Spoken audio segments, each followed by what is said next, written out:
Hello, my name is Jeffrey Hart, and today I'm going to be performing a live presentation on enhancing presentations using Gagne's 9 events of instruction. This is a first of what I hope to be a few types of live examples where I can go and look at different instructional design models, showcase what I know, what we can do with what we're given. So today we're going to see what our objectives are. So we're going to understand what Gagne's 9 events of instruction are. We're going to analyze the original warehouse storage safety presentation that we've been provided. It's an example from the United Kingdom about just warehouse safety protocols. And then we're going to apply Gagne's 9 principles to enhance this presentation. So our central questions are going to be what are Gagne's 9 events of instruction and how can Gagne's 9 events of instruction improve my presentations? On a personal note, once I began applying this to my own classrooms, it really improved student performance. You wouldn't think, but these different categories that we'll be adding will add just a few extra little nuggets of engagement in some cases that really help things. So we're going to take a look real quickly at our original presentation. So this is a warehouse and storage uh, safety PowerPoint presentation, I guess you could say. And it looks like it's more to be given probably in a live presentation. You'll probably have the presenter of some sort. They'll give them legislation to look at. Um, and this slide in particular, it mentions first the many hazards in a warehouse, and it provides 5 different categories. And these are the categories that create the rest of this presentation. So slips and trips, manual handling, work at height, vehicle in and around the workplace, and then moving or falling objects. So it seems like in this original presentation, um, what I like about it, it has a graphic. It's not overwhelming with background noise. There's no crazy visuals going on. Has a nice clear title, nice step-by-step instructions to help explain what you should do. Same with the vehicle, nice little graphic. You'll probably see that warning sign in some form or some way, and I'm sure in a warehouse and in other work sites. And then forklifts, again, this is very nice. What I like about this presentation, they keep it simple, they keep it to the point. This is this is good graphic. I like that one. Yeah. The risk from falling objects is elevated in high ceiling warehouses. And if you think about, Amazon factories, when you have like automated machinery moving around, I'm sure there's a couple other categories to add on the safety warehouse training that they probably offer. You have slips and trips right here. What I like about this, it doesn't just highlight what the issue might be, but it also mentions the steps of what you should do if you come across something. So taking ownership. And then, of course, a very dangerous feature sometimes in working conditions, working from high locations. And it looks like this is it. So it's a very simple PowerPoint, nothing too much going on here. Looks like you can have it with a good in person presentation. Not bad. So we're going to enhance it, hopefully, a little bit with Gagne's 9 events of instruction. Now, Gagne's 9 events of instruction, you don't have to go all out in every category for each of these events, but in some way, shape, or form, you'll want to address each of these points when it comes to a lesson or a training that you're wanting individuals to perform with you in groups or just on their own. So first, let's take a look. So our first step is gain attention of the audience. Inform audience of the objectives. Stimulate recall of prior learning. Present the content. Provide learning guidance. Elicit performance. Provide feedback. Assess performance. And then enhance retention, and transfer. Now, what you'll see in this presentation, I will be limited to some of the ideas, but I'll present a number of the ideas that if I did not have certain limitations that I would also include in this, but I'll give you a nice basic rundown of what I would do to this presentation. So let's take a look. And if you are watching this, there will be a link provided to give you access to the actual documents that we're looking at. So my presentation, you could keep it almost exactly color tone the same, but I kind of chose a little bit of a different starting angle. Warehouse and safety storage, storage safety presentation, excuse me. And we have a nice individual, nice little graphic kind of showing visually what we're getting into. Now, before we get back to the original slides that you see in the presentation we just looked at, I'm adding a couple. We're going to add an objective slide. And so we're going to explain, hey, this presentation, we're going to understand the relevant legislation for warehouse safety. And we're going to understand common hazards in a warehouse environment. We have our recall, our questions. What do you know about warehouse safety? What do you know about workplace hazards? This is a great way if you're in a live presentation, online presentation, just start that recall, start that conversation. This is a good way for people who may already know what's going on to help talk about situations for even possible new employees when you do this. The good thing is, depending on some places, I'm sure different places might require or uh, desire annual workplace safety updates. I know in some organizations you got HR helping you out when it comes to construction and warehouse safety. I'm sure there's a lot going on there too. So we see this original presentation slide, and it gives us the legislation and it tells us what we're going to talk about through the workplace hazards. So we're going to incorporate a few elements here. What I decided to do is if you are going to have a presentation, especially if you want to give it to your employees, I have connected the actual pieces of legislation to the actual laws.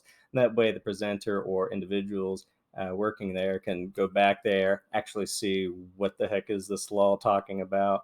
Um, it's not always required, but sometimes it's a good way to investigate and look at it. Now, on the right side, I actually use the OSHA standards. So I know that's more over here in the United States, but in some way, shape, or form, depending on whichever country you're on, you got a lot of these standards going on that are international or similar types of standards. So slips and trips, manual handling, work at height, vehicle in and around the workplace, moving or falling objects. So each of these are connected to a link on that website, which can help individuals just take a look at more examples where these standards are coming from. Now, again, I like this slide. Uh, I had a graphic of my own, but if I didn't, I actually would have just copy and pasted the graphic right here into the edited revised slide. What you're going to see here is not a lot of difference, but an addition. Really, all I'm going to do is add a live example just so that if we're going to give some step-by-step instructions, um, people can actually go to a link and watch a link of an actual individual performing manual handling, talking about some of the other issues of manual handling. For example, if a box is too heavy to lift, what should you use? So, talk about trolleys, pallets, movers, and such in this presentation. And then I'm sure the presenter will add their own discussion, their own points as well. This next one, vehicle safety. Again, training videos are really nice. So this next one's more of animated training to go along. It's another YouTube link. Um, but when it comes to certain vehicle safety, I will say you could also add links if you want any training uh, for new employees. They do have great 3D virtual reality simulators for certain warehouse machines and other simulator situations that can really benefit workers and employees and all types of users. So this is a good little video again. If you click on the link, you can take a look at it yourself. Forklift trucks provide interactive demonstrations. So this is another one where, excuse me here, you would have like forklift safety training. So forklift safety training, again, I was mentioning those 3D simulators. You can add certain links on this, but you can provide the verbal instructions, the visual examples, and then if you want to have people do simulators, you can either incorporate them into each slide, or we can put it into that assessment and engagement type section of this presentation.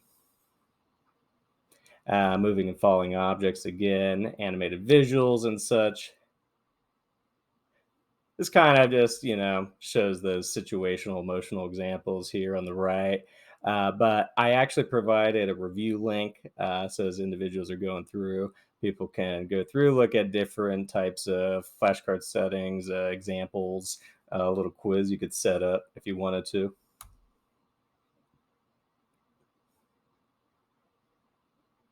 So the idea is to kind of keep it interactive if you want to ever do any types of group work. Um, or if you just need people step by step to really take a look at these simulations, if you want to incorporate those more so into that, especially like slips and trips. Again, I like this because accountability is also in this training. It doesn't just tell the individual to, identify, but it also really encourages and even demands warehouse workers to take ownership of whatever situation they see to prevent any potential accidents from other employees. This is a great presenter. She goes around and goes through those examples that you need to think of, the scenarios that really help with the workplace safety. And again, 3D models, 3D examples, you'll see that in this type of situation. Now, what you'll see between both of these presentations, backgrounds are simple, language is simple. You'll see that most of my language is the same as theirs, pretty much everything, minus a few examples. But what we've done is added to it, created a more engaging moment, engaging situations. The presenter doesn't always need to use every type of example all the time. Sometimes it depends on the time of the training, the length of time, the topics going on, what people are emphasizing at the moment. But there are options for anybody. And then, of course, performance assessments. Now, I've talked about incorporating some of the performance assessments either linked into the actual examples, or you could do that and in this performance assessment. It doesn't have to be like an actual quiz all the time, or it doesn't have to always feel like a 10-question quiz, but if you need it to, it can. So for this type of situation, you have your performance assessments and your reviews. So again, those performance assessments can be 3D simulator examples. You can do, if you need them to know the legislation, short answer, multiple choice. You can use paper. You can use links on here to do online assessments that can go directly to you using, for example, I know Google Drive. You can use the excuse me, you can do certain surveys and set those up, and then those can download into the Excel type documents for you to look at for data. And then, of course, summarize the key points. We always want to make sure that we're doing that. So in this particular one, I summarize the key points here. I have a link to a little review quiz. There is actually a little review quiz in here. I think it's 13, 14 questions, and it's composed of a couple multiple choice, a couple fill in the blanks, and 3 or 4 short answer. And I try to make sure that the short answers are more so just to, have those employees think, kind of give you an idea like, what did they get out of this? Did they come away from this presentation with what I was hoping them to do? And of course, conclusion, we want to prioritize, warehouse and safety, storage safety for a secure work environment. We're applying again Gagne's 9 events of instruction. So real world application, this is kind of like that end of Gagne's 9 events of instruction where you're wanting individuals to ask themselves, or at least have an answer of what the heck am I going to do with what I just learned here. So when you, as a trainer or manager, you want to make sure again those objectives are there. What am I learning? That way, when they walk away, they kind of know what they're walking away with. First of all, sometimes you can make sure that they know that to begin applying this training that you're going to be observing for that to see that they're bringing that into the actual workplace and not just listening to the training and then disengaging. So those are different types of evaluation techniques, like the Kirkpatrick model we can always talk about. So that's why you have at the end a little call to action. Um, Talks about a little bit of things, what people should do, where they should go, and it's very helpful. And then, of course, at the end of this presentation, you have a thank you. And of course, for me, I will also say thank you very much. This is a great presentation. I hope you got a little bit from it. I hope you can see how we can take a regular workplace training and enhance it just a little bit, just to help give it those tweaks that you'll need for your employees to know what you're looking for them to take away from this, what they're looking to take away from this. It also gives you the variables that you need to measure if you ever need to measure for progress in any way, shape, or form.